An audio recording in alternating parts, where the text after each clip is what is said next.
Kota Salatiga merupakan kota tertua nomor 2 di Indonesia, yang membuat kita selalu merindukan beraneka macam kulinernya yang khas dan selalu menggugah selera. Bahkan jika dilihat dari sumber literasi yang ada, jejak bumbu rempah lokal sudah ada di pasar tradisional Salatiga sejak tahun 1813 hingga saat ini. Hal inilah yang membuat olahan kuliner di kota ini selalu kaya akan cita rasa. Dengan balutan keindahan pemandangan pegunungan dan hawanya yang sejuk, sangat pantas Salatiga mendapat julukan The Schoonstad van Midden Java atau kota terindah di Jawa Tengah di era pemerintahan Hindia Belanda. Kota multikultural dan juga multi etnis yang hidup di dalamnya berbagai budaya, adat istiadat, suku dan bahasa. Kota yang damai dan harmonis, sehingga tidak mengherankan jika kota ini beberapa kali menyandang predikat kota tertoleran se-Indonesia. Sebuah peradaban kota yang menarik, percampuran dari berbagai budaya atau akulturasi yang sangat berperan dalam kehidupan sehari-hari masyarakatnya, termasuk dalam bidang kuliner. Pada tahun 1814 tersebutlah di dalam sebuah buku berisikan resep pusaka masakan tradisional Jawa kuno yang telah diwariskan oleh para leluhur secara turun-temurun. Salah satunya adalah resep masakan sambal tumpang. Buku resep tersebut biasa disebut dengan Serat Centini. Seiring berjalannya waktu, masakan sambal tumpang ini kemudian dimodifikasi dengan menggabungkan bahan utama lainnya seperti koyor, daging tetelan, tulang muda, dan tahu. Di Salatiga terdapat warung makan sambal tumpang koyor yang cukup terkenal dan menjadi salah satu kuliner legendnya kota Salatiga, yaitu Sambal Tumpang Bukori. Usaha ini pertama kali dirintis sejak tahun 1940 oleh Ibu Nalira. Kemudian diteruskan oleh anaknya yaitu Ibu Kori pada tahun 1950-an. Saat ini usaha tersebut telah memasuki generasi ketiga yang diteruskan dan dikelola oleh Ibu Aminatun. Lebih dari 30 tahun Ibu Aminatun menjajakan masakan sambal tumpang koyor ini di Jalan Jenderal Sudirman. Kemudian pindah ke pasar dan akhirnya karena faktor usia saat ini sambal tumpang Bukori menetap dan berjualan di daerah Pasar Anyar, Kelurahan Kauman Kidul, Salatiga. Yang menjadi keunggulan dan keistimewaan dari sambal tumpang koyor Bukori adalah proses fermentasi tempenya yang dilakukan sendiri secara tradisional. Pemilihan bumbu rempah serta koyoran juga sangat diperhatikan kualitasnya, demi untuk tetap menjaga dan mempertahankan cita rasa masakan tersebut. Proses dalam pengolahannya pun sangat teliti dan tidak sembarangan. Bahkan dapat memakan waktu hingga kurang lebih 6 jam dalam memasaknya. Dimasak dengan api kecil sehingga olahan sambal tumpang koyor ini bisa menghasilkan cita rasa yang khas dan nikmat. Saat ini sambal tumpang Bukori kini menjadi kuliner khas dan andalan kota Salatiga.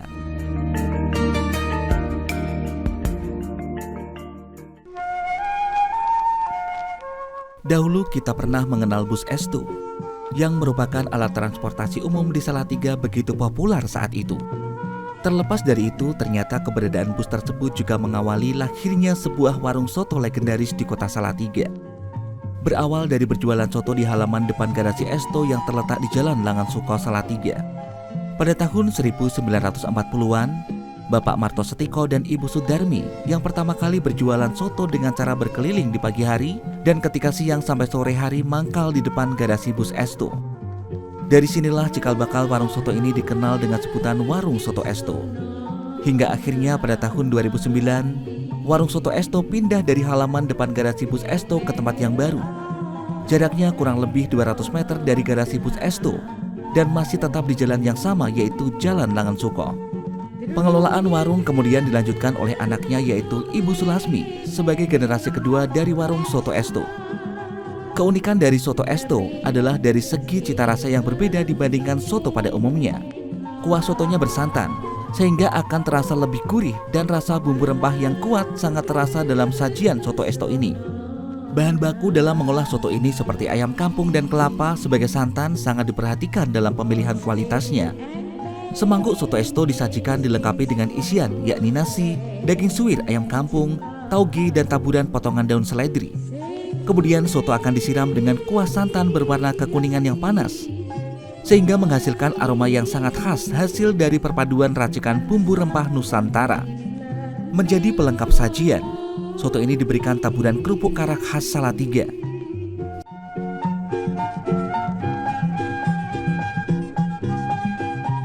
Selain semangkuk soto kuah santan, tersedia juga berbagai jenis lauk pendukung khas tradisional yang mampu menggiurkan dan memanjakan lidah para pelanggannya.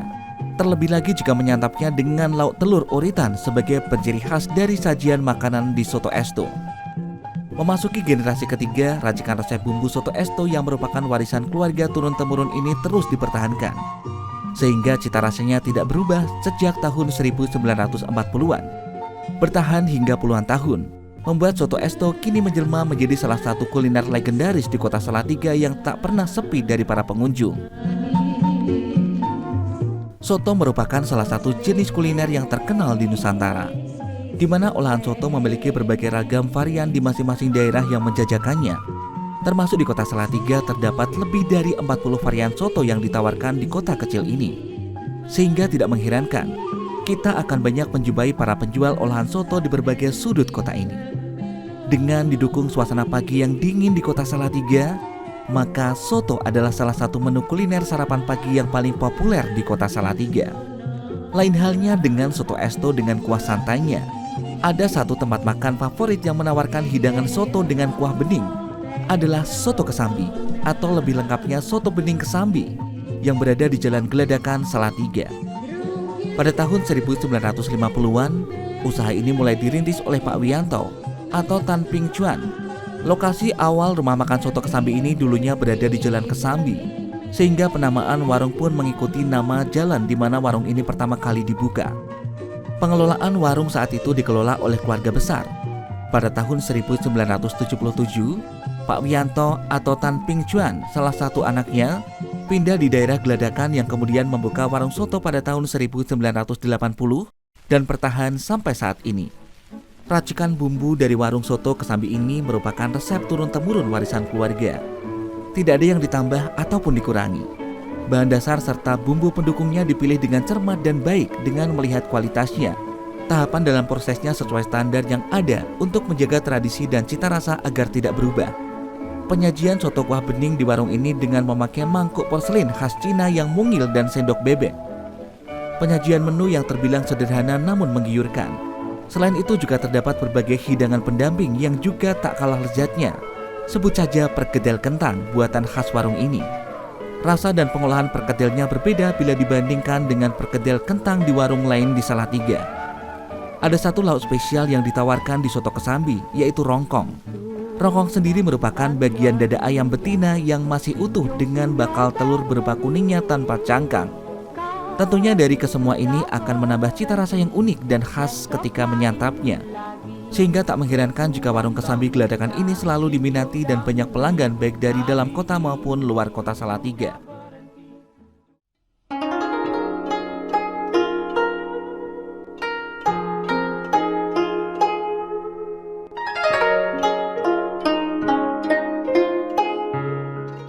Menurut cerita sejarahnya, penamaan kata bakso ternyata berasal dari kata bakso yang dalam bahasa Hokkien memiliki arti daging yang digiling. Seiring berkembangnya zaman, makanan ini semakin digemari oleh masyarakat lokal sebagai sebuah santapan. Ditambah dengan ramuan kekayaan bumbu remah yang tersedia di Nusantara, membuat bakso sendiri mengalami perpaduan budaya dengan berbagai variasi racikan bumbu yang membuatnya bertambah lezat. Sampai saat ini olahan bakso telah menyatu dan menjadi bagian dari kuliner keseharian masyarakat Indonesia. Di bidang kuliner, bakso merupakan salah satu wujud keberagaman kultural Indonesia. Di Salatiga terdapat warung bakso yang memiliki khas bakso putih dengan kuahnya yang bening. Masyarakat sekitar mengenalnya sebagai bakso Taman Sari.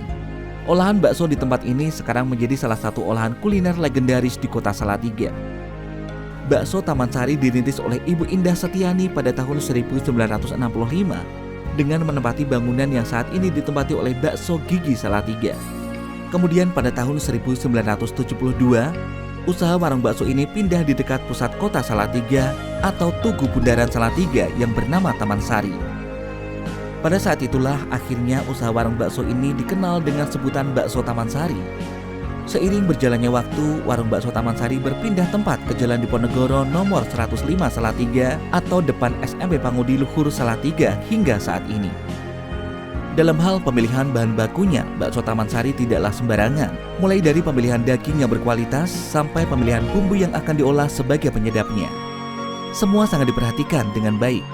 Bahkan demi untuk menjaga kualitasnya, Maka dalam proses pengolahannya, bakso Taman Sari sampai saat ini masih tetap menggunakan cara tradisional dengan menggabungkan bahan dasar daging giling serta racikan bumbu yang khas warisan keluarga secara turun-temurun. Hal inilah yang membuat cita rasa di bakso Taman Sari tidak berubah sampai saat ini, walaupun telah berganti generasi. Seiring dengan berjalannya waktu, kini bakso Taman Sari telah banyak melakukan berbagai inovasi dalam penyajian menu baksonya. Terdapat kurang lebih 17 varian menu bakso yang ditawarkan. Para pelanggannya pun kini dapat memilih sesuai dengan seleranya.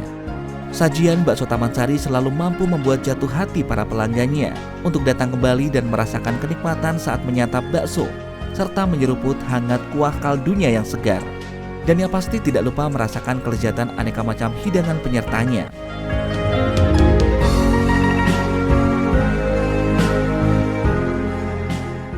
Migrasi masyarakat Tionghoa dari daerah pesisir ke daerah pedalaman menghadirkan sebuah pemukiman baru di sebuah daerah. Salah satunya daerah Pecinan di Salatiga.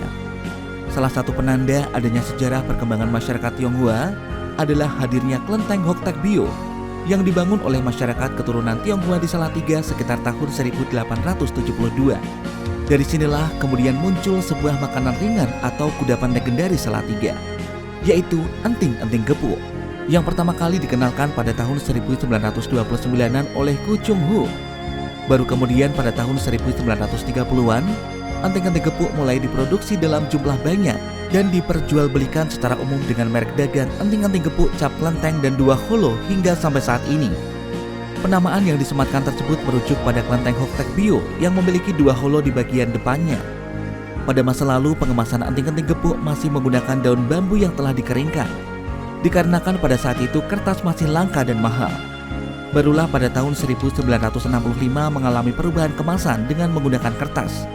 Namun bentuk segitiga khas dari enting-enting ini tidak berubah dan masih dipertahankan hingga saat ini. Usaha ini masih terus berjalan dan kini telah sampai pada generasi ketiga. Bahan baku primer dari enting-enting gepuk ini kacang tanah. Maka demi untuk menjaga cita rasa dan menjamin kualitasnya, kacang tanah yang digunakan adalah kacang tanah lokal yang memang sudah terbukti paling baik, enak, dan gurih rasanya. Selain itu, gula pasir juga merupakan komponen penting dalam pembentuk rasa dan sebagai bahan pemanis. Proses membuat cemilan kacang yang disangrai dan dicampurkan ke dalam larutan karamel panas, sehingga menghasilkan rasa manis sebagai kulitnya. Sementara bagian dalamnya diisi dengan kacang tanah yang telah digepuk dan dihancurkan menjadi serbuk. Dari proses penggepukan inilah yang akhirnya tersemat kata gepuk pada produk tersebut. Seluruh rangkaian proses produksinya dari tahun 1929 sampai sekarang tidak mengalami perubahan sama sekali. Masih terus mempertahankan resep warisan dari Ku Chung Hu.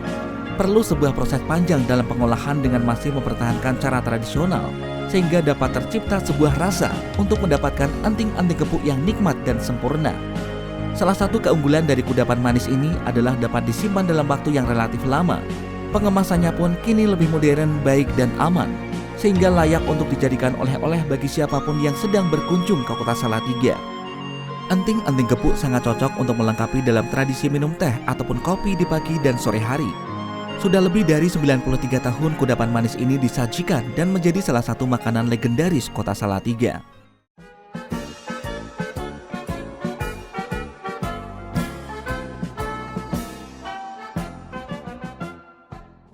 Kedatangan bangsa Belanda yang menjajah dan kemudian tinggal menetap di Nusantara ternyata memberikan pengaruh yang cukup besar di berbagai aspek kehidupan.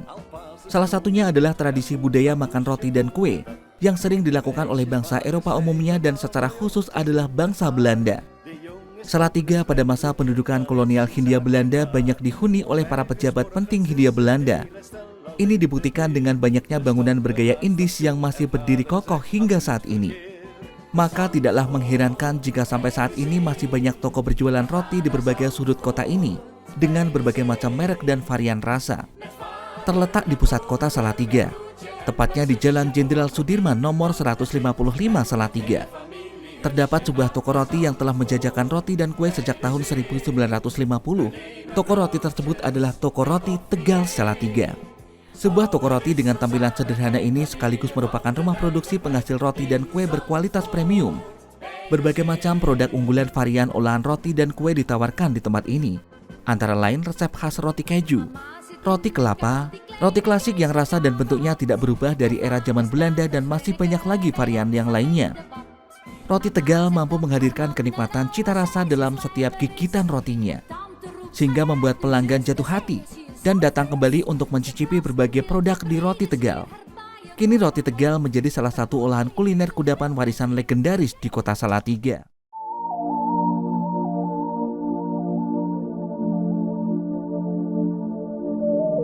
Singkong adalah tanaman tahunan tropika dan subtropika yang dalam bahasa Indonesia dikenal dengan ubi kayu atau ketela pohon. Menurut sejarahnya, tanaman singkong ini dulunya dibawa oleh bangsa Portugis ke Nusantara sekitar abad 16. Kemudian dikenalkan dan ditanam pertama kali di Maluku, sebelum akhirnya menyebar ke seluruh penjuru Nusantara. Seiring berkembangnya zaman, kini singkong menjadi makanan sehari-hari bagi orang Indonesia. Kini singkong juga telah mengalami berbagai inovasi dalam hal pengolahannya dan menjadi sebuah olahan kuliner yang nikmat. Salah satu jenis olahan kudapan terkenal dan merupakan hasil dari pengolahan singkong salah satunya adalah getuk. Kini olahan kudapan getuk ini menjadi makanan khas yang sering dijumpai di berbagai wilayah di Jawa Tengah. Seperti halnya di Salatiga, terdapat sebuah rumah produksi pengolahan singkong menjadi kudapan khas asli Salatiga. Di tempat ini, olahan kuliner getuk tradisional dengan nama brand Getuk Ketek Satu Rasa diproduksi. Usaha ini pertama kali dirintis oleh Mbah Suwarni sejak tahun 1980-an. Sampai saat ini pengelolaan usaha diteruskan dan dikembangkan oleh anak-anak Mbah Suwarni yang merupakan generasi kedua dalam keberlangsungan usaha ini. Bahan baku utama dari olahan getuk tradisional ini yang terpenting adalah dari pemilihan singkong yang mempunyai kualitas baik. Selain kelapa sebagai bahan pendukung utama, juga sangat selektif dalam pemilihan mutu bahannya. Proses pengolahan dan pencampuran singkong dengan bahan baku pendukungnya masih menggunakan cara-cara tradisional, serta masih tetap mempertahankan komposisi resep kudapan khas warisan keluarga yang sudah turun-temurun. Olahan kuliner getuk ketek satu rasa memiliki tekstur yang lembut dan manis yang tidak berlebihan. Rasa gurihnya didapat dari perpaduan singkong dan kelapa yang disatukan dalam sebuah adonan. Selain itu, yang menjadi keistimewaan dari getuk ini adalah dibuat tanpa bahan pengawet, sehingga bisa dipastikan getuk yang dijual akan selalu baru. Kata satu rasa pada merek ini bukannya tanpa arti. Walaupun sudah puluhan tahun menekuni usaha ini, namun sampai saat ini getuk ketek hanya menyediakan satu varian rasa, yaitu rasa original. Getuk tradisional dikemas dalam bentuk persegi, disusun secara teratur dan dibatasi dengan daun pisang. Rumah produksi getuk ketek satu rasa ini sampai saat ini tak pernah sepi dari pelanggan, baik yang berasal dari dalam kota Salatiga maupun dari luar kota Salatiga, sehingga menjadikan getuk ketek satu rasa merupakan salah satu kudapan tradisional legendaris khas kota Salatiga. Lahirnya wedang ronde merupakan bukti adanya akulturasi atau perpaduan budaya Tionghoa dengan Nusantara. Ronde sebenarnya adalah minuman tradisional dari Cina yang bernama Tang Yuan. Sajian ini identik dengan simbol mempererat tali kekeluargaan. Racikan minuman hangat ini dikenalkan oleh para pedagang Cina melalui hubungan dagang kepada masyarakat Nusantara pada masa itu. Perpaduan budaya terjadi pada olahan minuman ini adalah ketika adanya penambahan rempah khas Nusantara yang ikut menjadi bahan baku utama dalam proses pembuatannya. Seiring berjalannya waktu, akhirnya olahan kuliner minuman ini juga berkembang di Salatiga dengan nama wedang ronde. Terdapat satu warung yang menjajakan wedang ronde yang sangat terkenal dan telah menjadi legendaris di Salatiga. Warung tersebut dikenal dengan sebutan dengan nama Ronde Jago yang dirintis sejak tahun 1964. Di tempat ini kita bisa menikmati hangatnya wedang ronde dengan cita rasa khas dan unik yang tidak dimiliki oleh warung ronde di tempat lain. Cikal bakal nama Jago sendiri berasal dari warung yang dulunya tidak hanya berjualan ronde, namun juga merupakan agen jamu jago terbesar dan pertama di Salatiga. Sampai saat ini para pelanggan menyebutnya dengan sebutan Ronde Jago. Ronde Jago masih bertahan hingga sekarang dan saat ini dikelola oleh generasi keempat, yakni Airlangga. Meskipun sudah berganti generasi, namun cita rasa khas Ronde Jago dari dulu hingga sekarang tetap terjaga dan tidak berubah. Salah satu menu andalan dari Ronde Jago adalah ronde skoteng. Resep racikan ramuan warisan keluarga tetap dipertahankan secara turun-temurun. Terdapat berbagai bahan ramuan khas dari Ronde Jago yang terdapat dalam semangkok ronde skoteng, yaitu ronde yang dibuat dari tepung ketan, dicampur sedikit air, diberi isian, dibentuk bola, dan direbus kemudian dicampurkan bahan lainnya seperti gula, manisan kulit jeruk, sagu delima, kolang kaling, manisan tangkwe, dan rumput laut. Bahan-bahan yang menyatu sempurna sehingga menciptakan sebuah aroma khas dan menghasilkan kenikmatan rasa kehangatan saat menyeruput minuman ini. Berada di tempat ini, kita seperti bernostalgia masuk ke dalam dimensi waktu masa lalu. Bukan hanya resep olahannya saja yang dipertahankan, namun peralatan penghangat, cangkir minum dan toples tempat kudapan pendukung pun masih dipertahankan dengan bentuk dan model klasik era zaman dulu. Berada di sebuah lorong pertokoan Jalan Jenderal Sudirman, Kota Salatiga, meskipun tempatnya tersembunyi, namun tetap saja tempat satu ini tidak pernah sepi akan pengunjung.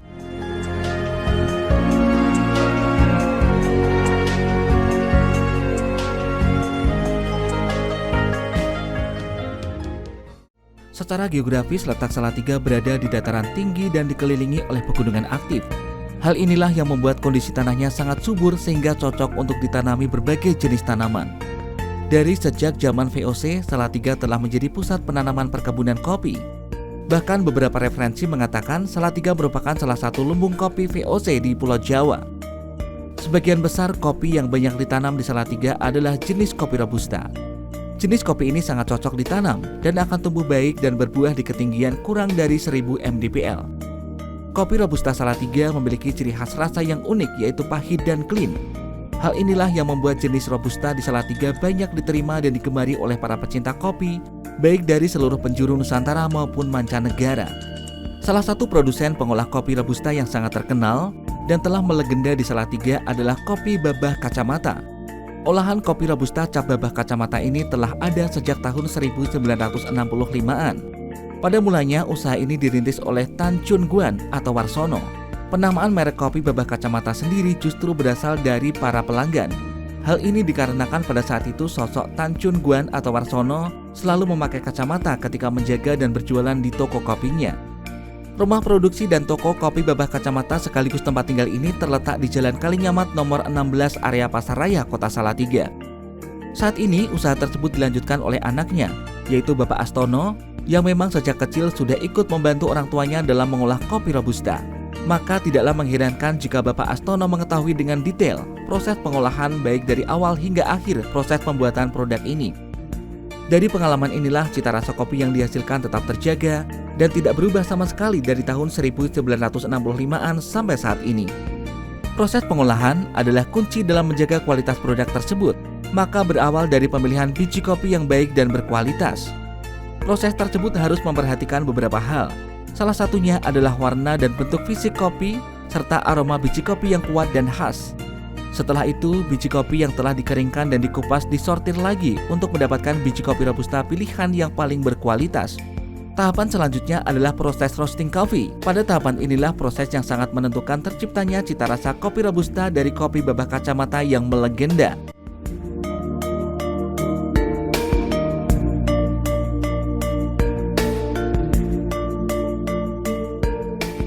Setelah melalui proses pendinginan, maka dilanjutkan dengan merubah biji kopi hasil roasting menjadi bubuk kopi untuk selanjutnya masuk proses pengemasan dan akhirnya dijual ke masyarakat.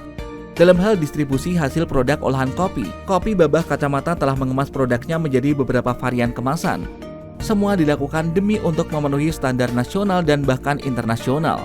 Kemasan ini diharapkan mampu untuk terus menjaga cita rasa dan aroma kopi Robusta khas dari Kopi Babah Kacamata. Kini Kopi Babah Kacamata telah menjelma menjadi salah satu produsen olahan kopi yang layak untuk dijadikan salah satu oleh-oleh olahan kopi legendaris dari Kota Salatiga.